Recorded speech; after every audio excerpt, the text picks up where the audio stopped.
Hello friends, स्वागत है आपका अपने YouTube channel Bhupendra sir classes में। क्लास 10th वालों का ये इंग्लिश का पेपर है, मॉडल पेपर जो बोर्ड द्वारा जारी किया जाता है। ये बोर्ड की ऑफिशियल साइट upmsp.education.in पर मिलता है। ठीक है, sample question paper 2025-26 English class 10th कक्षा 10 का अंग्रेजी का पेपर। तो इसमें से हो सकता है बहुत सारे प्रश्न आपको मिल भी सकते हैं। इससे पैटर्न भी आपको समझ में आ जाएगा कि किस प्रकार का पेपर पूछा जा रहा है। आपने हिंदी और इंग्लिश में देख ही लिया है कि जो ऑब्जेक्टिव हैं वो आपको अच्छे प्रकार के मिलने हैं।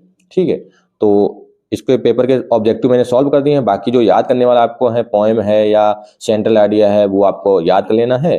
और प्रश्न उत्तर जो इसके दिए हैं, क्वेश्चन आंसर, ग्रामर देख लेनी है। इसको पूरा पेपर ही सॉल्व कर लेना है। ठीक है, तो थोड़ा सा प्रैक्टिस भी हो जाएगी और अंदाजा लग जाएगा किस प्रकार के प्रश्न पूछे जाते हैं। और इंग्लिश में ज़्यादा दिक्कत नहीं होती, बहुत सारे ऑब्जेक्टिव आपको पैराग्राफ से, प्रीपोजिशन, इस प्रकार से पूछे जाते हैं।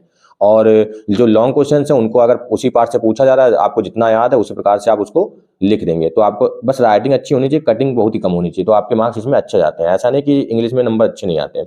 ठीक है, जैसे पहले पैराग्राफ क्या दिया, सबसे पहले आपको वही समय 3 घंटा 15 मिनट, और पूर्णांक इसका मैक्सिमम मार्क्स कितने होते हैं, 70 नंबर का होता है। और 2 पार्टों में डिवाइड है, ए और बी में। ए में 20 ऑब्जेक्टिव है, बी में लिखने वाले प्रश्न है। ठीक है, तो सबसे पहले प्रश्न देख लेते हैं। पहला प्रश्न को पैराग्राफ ही दिया, पैराग्राफ का पहला क्वेश्चन दिया है, इसका आंसर सी हो जाएगा, क्योंकि ये इसमें दिया ही नहीं। ये देखो यहाँ पे दिया है टेलर बर्ड्स आंसर ये दिया, लेकिन यहाँ पे गोट्स नहीं है, उसमें नॉट पूछ रहा, तो ये इसका आंसर। सारे प्रश्न सही से, बस प्रश्न को आपको सही से पढ़ना है भाई। व्हाट डू एनिमल्स, तो ये वाला देखो, मतलब जो एनिमल होते हैं वो लव कैसे दिखाते हैं अपने छोटे बच्चों को, तो सिंगिंग करके, मतलब गाना सुना के। ये देखो ये वाला ऑप्शन इसका एंजॉइंग, ये सब दिया है, तो ये वाला उसमें दे रखा है पैराग्राफ में ये।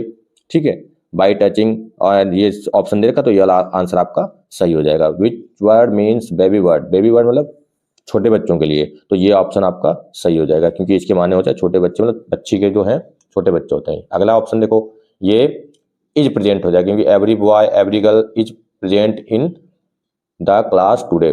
ठीक है, every boy every girl singular noun में आ जाता है ना, ही इज ब्राइट इन, इसमें इन आएगा, ये प्रीपोजिशन से एक प्रश्न आ गया। और ये आ जाता है आपका, इसमें रीअरेंज करना है। रीअरेंज का मतलब जैसे यहाँ पे सब लिखा, लास्ट रेनिंग इट बीन है, जिसको सही से लिखना, व्यवस्थित करना है। It has been raining since last night, और बाकी सब गलत है, क्योंकि उसमें कहीं कोई वाक्य नहीं बन पा रहा, सेंटेंस ही नहीं बन पा रहा है। और ये इसमें बताना है कौन सा एक जो ये है, इसमें कौन सा गलत है।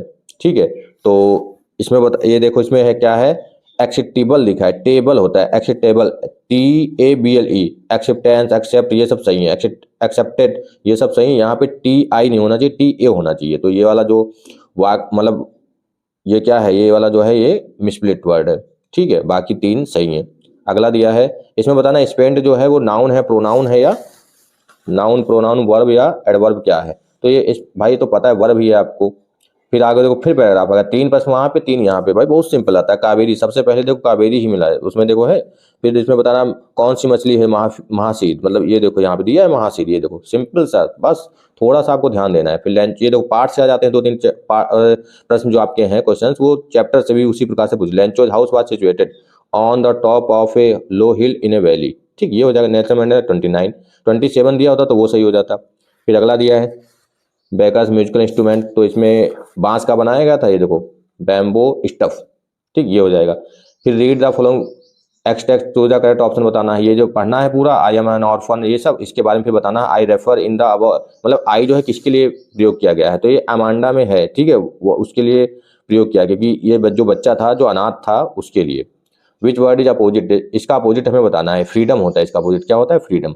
और ये दे रखा है, ये जो यहाँ पे लिखा है इज ट्रू आर नॉट। ठीक है, रेफरेंस स्टोरी, जो स्टोरी है इसके बारे में, तो 4 ऑप्शन है, 4 में से हमें देखना कौन सा है, तो दूसरा सही है आपका, और चौथा से। तो यहाँ पे देखो ये वाला, ये दूसरा इसमें नहीं लगाना है, ये धोखे से लग गया। दूसरा और चौथा सही है, दूसरा और चौथा सही है, तो इसका मतलब क्या है, अब सही वैसे कंफ्यूज हो जाओगे कि दूसरा और चौथा सही। देखो दूसरा और चौथा से मतलब ऑप्शन नंबर बी है, ओनली सेकेंड एंड फोर्थ, ये वाला।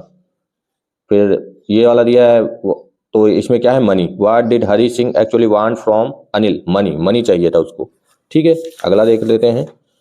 डज, ये वाला दिया है कलेक्ट करना है बुक्स, इसमें हो जाएगा ऑप्शन नंबर बी। फिर तीसरा है 19 नंबर है कि what was the age of Holi, मतलब 7 years old। फिर लास्ट वाला यहाँ पे दिया मिस्टर हॉल, ये पूरी स्टोरी आपको पढ़नी है, प्रश्न पढ़ना, उसके बाद इसका आंसर। फिर पार्ट बी में आ जाते हैं। पार्ट बी में ये भी पैसे दे रखा है, इस पैसेज के भी आपको क्या करने हैं, आंसर बताने हैं। प्रश्न यहाँ पे दे रखे हैं, इसमें से आपको ढूंढ के लिखना है। What is the importance of teachers and educators. ठीक, यहाँ पे देखो इसमें दिया है टीचर्स एंड एजुकेटर्स के बारे में, तो वो आपको लिख देना है। फिर आगे दे रखा है ऑप्शन नंबर बी, फिर सी, फिर डी। देखो 2 2 4 2 6 7 नंबर का तो यहाँ से आ गया। फिर राइटिंग लिखनी है, यहाँ पे एप्लीकेशन या लेटर एक लिखना होगा, ये लिखो चाहे तो ये लिखो, अथवा कर दिया। फिर आर्टिकल लिखना है एक, ठीक है, आउटडोर गेम्स के बारे में, और नीचे दे रखा है रिटायरमेंट पार्टी। और एप्लीकेशन किस पे था, एप्लीकेशन भी आपको इसी प्रकार से लाइब्रेरियन पे दिया था, और हॉलीडेज में अपने फ्रेंड को इनवाइट करने के लिए लिखा था वहाँ पे, अपने साथ टाइम बिताने के लिए। फिर ग्रामर आ जाती है आपकी, देखो ग्रामर आ जाती है, direct indirect, active passive, punctuate करना, पंचुएट में बहुत सरल होता है, Kumud said to his friend, comma unit comma, फिर उसके बाद लिखना लास्ट में फुल स्टॉप और यूनिट कामा क्लोज कर दें। जो अच्छा लगा छोटे में बना है, बड़ा लिखना तो बड़े लिखते हैं उससे, ठीक है। फिर लास्ट में स्टोरी आ जाती है वाली, वृक्ष हमारे देश की अमूल्य निधि है, वृक्ष हमें केवल ईंधन व फल ही नहीं देते बल्कि वे हमें इमारती लकड़ी भी देते हैं, तो ये हो जाएगा। हमें अनावश्यक रूप से वृक्षों को नहीं काटना चाहिए, ये पूरा दे रखा है। उसके बाद अब लिटरेचर में देखो, answer the following questions in about 30 to 40 words, ठीक है, ये दे रखा है। इसमें से लिखना है, अथवा करके दिया है तो एक करना है। फिर दूसरा 3 नंबर के ये आ जाते हैं। उसके बाद फिर 4 नंबर का प्रश्न आपको करना है किसी एक को, आंसर एनी वन।